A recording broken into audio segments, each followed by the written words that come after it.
This video has been funded in part by the Guild via Patreon. Check out the links in the description or at the end of this video for more details.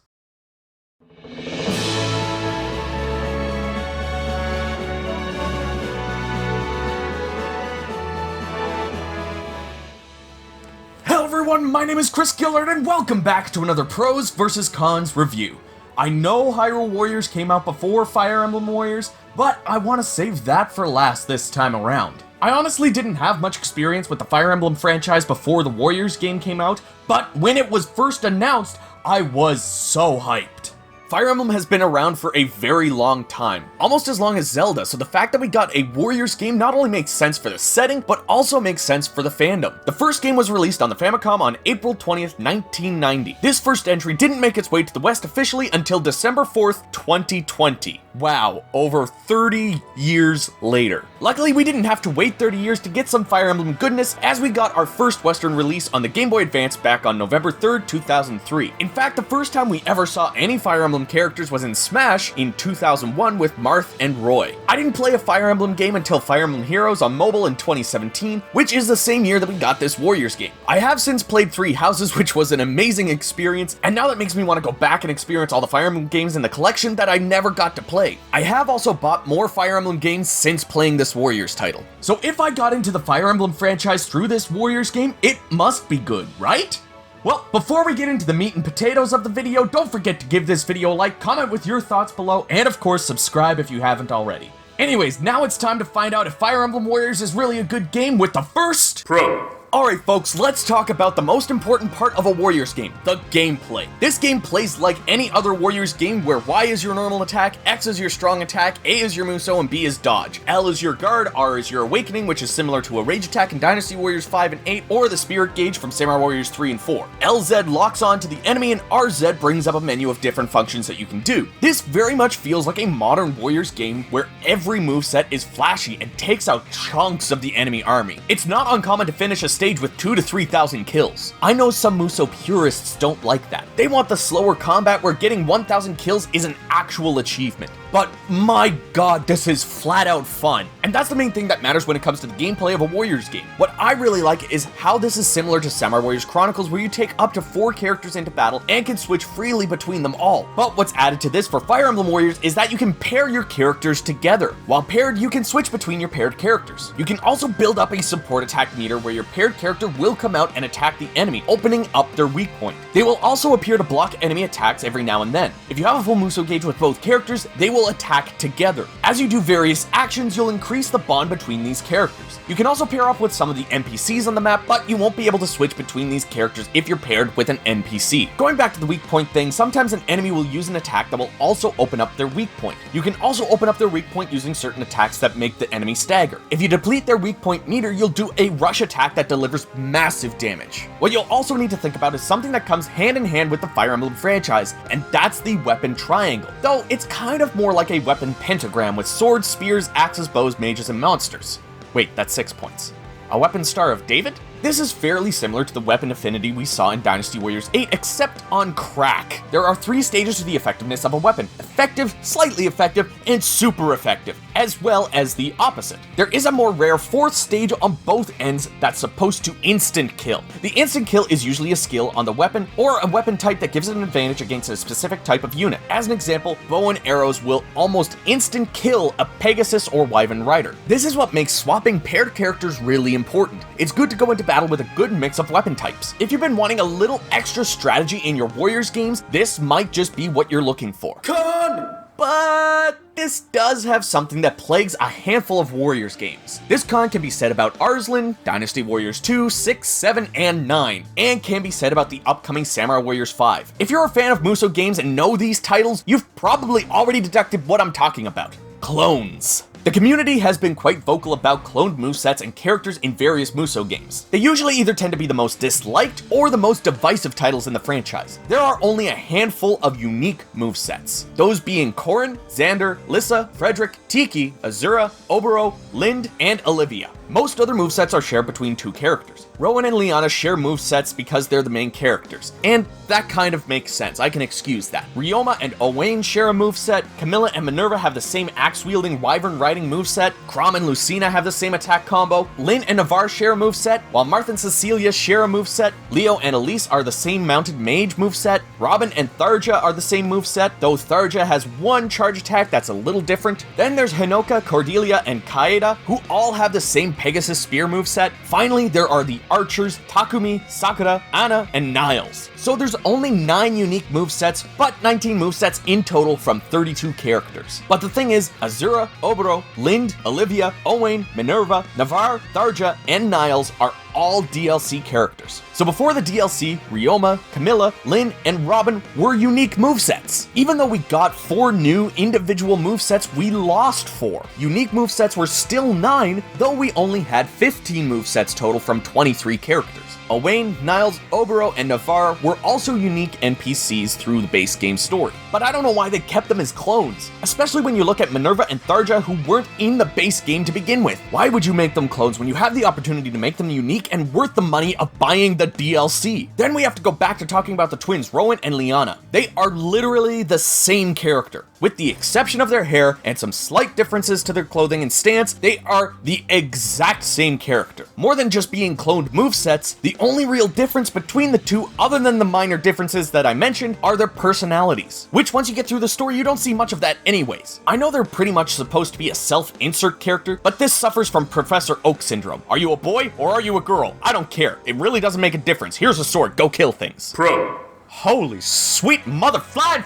People, it actually happened! I can't believe it! I feel like I'm gonna cry, it's so good to hear! And no, I'm not talking about the music, I'm talking about English! We actually get an English dub this time around. I know it's more common with these third-party titles because Koei Tecmo isn't the one publishing it, so we tend to get more dubs with bigger companies behind them. Square gave us a dub for Dragon Quest Heroes, Atlus gave us a dub for Persona 5 Strikers, and Nintendo gave us a dub for Fire Emblem Warriors. And the nice thing is, a lot of these voices are done by returning voice actors. Yuri Lowenthal comes back as Marth. Mela Lee reprises her role as Tiki. Matthew Mercer comes back as Chrom. I'm not as familiar with the Fate characters, so I don't know about them, but this is a pretty star-studded cast when you look at the names. And everyone does a great job too. The only voice that I'm not really fond of is Rowan, but I think it's more his personality than his voice that I don't like, because he is definitely that Sonic the Hedgehog 90s anime protagonist voice. I find the voice acting in this game really helps to connect the characters with their development. I can really understand what these characters are going through thanks to the great performances. This is also one of those games where the voice actors will talk as you go through the menus. Sometimes this is annoying with certain games, especially if they only say one line over and over and over and over and over and over and over again. But with Fire Emblem Warriors, you can set which character you have narrating your menu options. So if you get tired of hearing one person, you can change it up. The only thing is, I wish they had a random option so it would just cycle through characters each time. So can we sing a hallelujah for the fact that we don't have to read while fighting? This is the biggest thing about Warriors games with no English dub.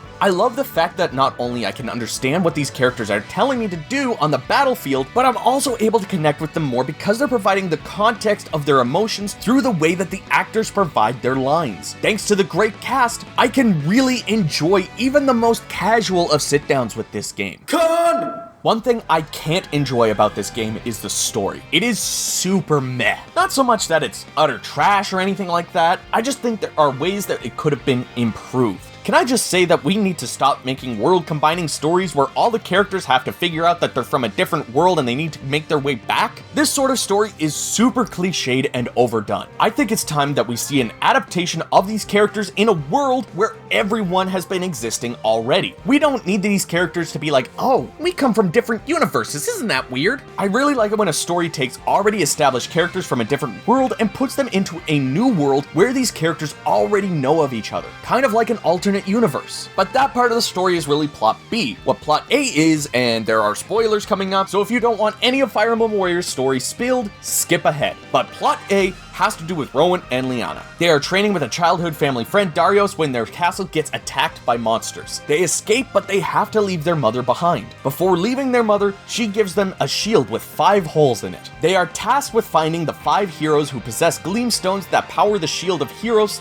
and stop Darius' father from reviving the Chaos Dragon. These heroes happen to be the people from the different worlds. Chrom, Xander, Ryoma, Corrin, and Marth are the heroes that you'll meet. You'll help them out and get their gleamstone. But before you can save the world, Darius Uno reverse cards you and is like, psych, I'm actually helping my dad to revive the Chaos Dragon. And it turns out that Darius was just mind controlled by the Chaos Dragon. And what's needed to revive him is the shield and royal blood. So Darius plans to murder Rowan and Liana's mother, who actually didn't die, but the good guys save her, so Darius goes with plan B and kills his dad instead. The Chaos Dragon is reborn and kills Darius, but of course the heroes kill the Chaos Dragon and everyone goes back to their own world and lives happily ever after. Except Darius, he is very dead. I feel like there's something that could have been done to put more weight into the story. It's really fast and doesn't provide a whole lot of time for character development or interactions. I wish they extended the story a little bit. Even though this plot is fairly by the books, there are things that they could have done in order to really deep dive into these characters. Like, at one point you come upon the nations Elise, Hoshido, and Nor. This is where you help them out and get 3 gleamstones all at once. It would have been good to see a deeper path with each of these nations. Maybe instead of the fight between Elise and Hoshido, you rescue Hoshido from a bunch of monsters and work with them to drive them off. Then you can get the gleamstone from Ryoma after agreeing to help them find Corrin. I just would have rather this story have a little bit more complexity and not hold itself down, focusing on one game world at a time. It's okay to be a little all over the place.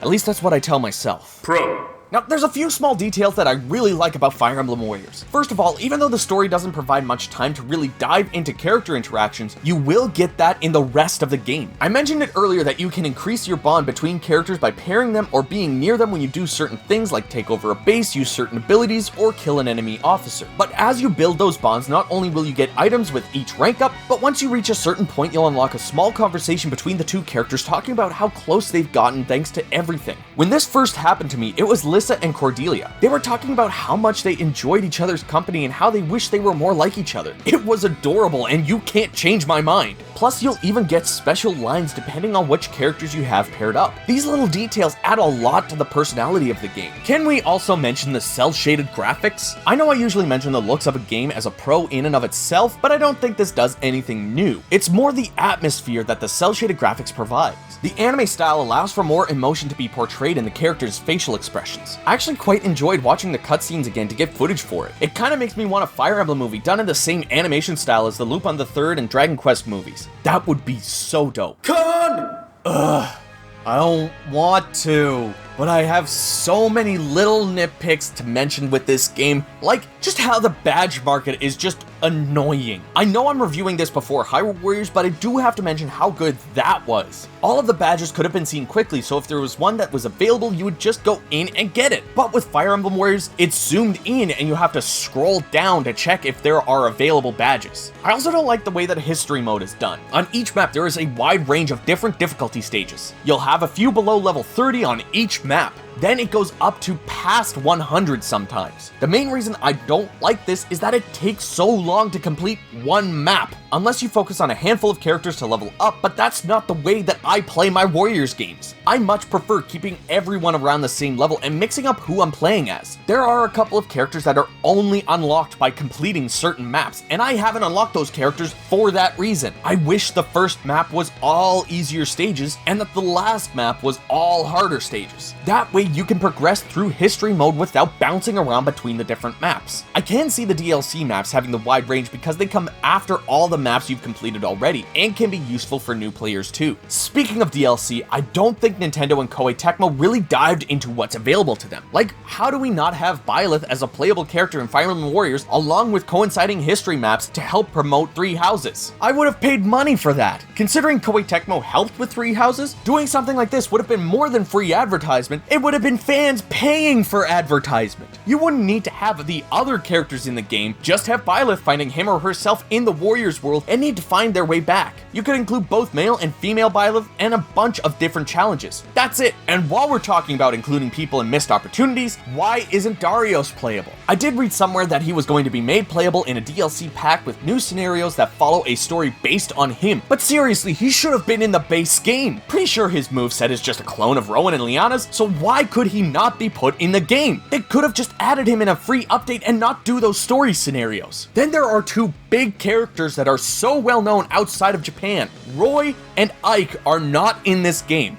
How could you leave out iconic characters like them? These guys are some fan favorites, not just in the Fire Emblem community, but also in the Smash community. By including them alongside Marth, you can bring some of the Smash fans to this game. That is a huge missed opportunity. Can I also mention how there are moments of dropped frames or stuttering in this game? Warriors games haven't always run best on the Switch, and I've come to expect that. But this one doesn't look taxing graphically, plus it's built specifically for the Switch. So I would expect it to run a little bit better than it does. At least there's an option for whether you prefer graphics or performance. The only thing is that performance mode is literally just 720p. I would have preferred it just dulled some of the textures and kept that solid 30 frames instead of dropping it to 720p in order to achieve 60 frames per second. Either way, I'd only recommend performance mode in handheld because you're already taking a hit visually. That hit might as well help you get some performance out of it. But that's another thing. You have to change it every time. It would have been nice to be able to choose if you want quality mode in docked and performance mode in handheld. That would have been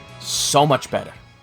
In the end, Fire Emblem Warriors was a decent time spent. I still have a couple characters to unlock, not thanks to the history mode maps and the way they're designed, but I'm still working towards them. I'll unlock them eventually and still go for the 100% on this game. I honestly think this game is super solid. This has been the case with almost every collaborative spin-off in the Warriors franchise, but Fire Emblem Warriors takes a little from various games and gives you a smorgasbord of gameplay mechanics. That being said, the story leaves a lot to be desired, and the clones have appeared here as well. I also had a lot of little complaints, including the lack of Roy and Ike, 3 houses not being promoted through this game, and the performance mode only being useful in handheld unless you want your graphics to look a little blurry. But then there's the characters and their personalities, the fact that we had an English voice cast of reprised roles. The actors here really give it their all and bring out the characteristics of each warrior, and that's why Fire Emblem Warriors gets an 8 out of 10. I mentioned it before and I'll mention it again. The most important part of a Warriors game is its gameplay, and Fire Emblem Warriors delivers that on a silver plate. Sure, it has its faults, but that won't stop you from really enjoying the game. If you're a fan of Fire Emblem and you want something with a little bit more action, then Fire Emblem Warriors is exactly what you need. If you're a fan of Warriors and you want a new experience with new characters, then this will scratch that itch. If you're a fan of both, then this game was made for you. Seriously, don't sleep on this. Sure, there's clones and a mid-tier story, but what you'll walk away with is a fun game to keep coming back to.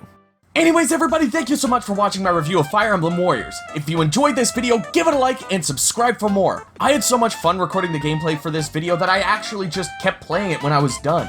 Leave a comment down below letting me know which Fire Emblem game got you started in this franchise. If you'd like to help support the channel and what I do here, you can join the guild just like these awesome people that you're seeing on screen right now. You can join them at the end of every single video for just $1 a month. There's other rewards and other tiers as well, so check out the links that you see on screen, and I will see you all down in the comments.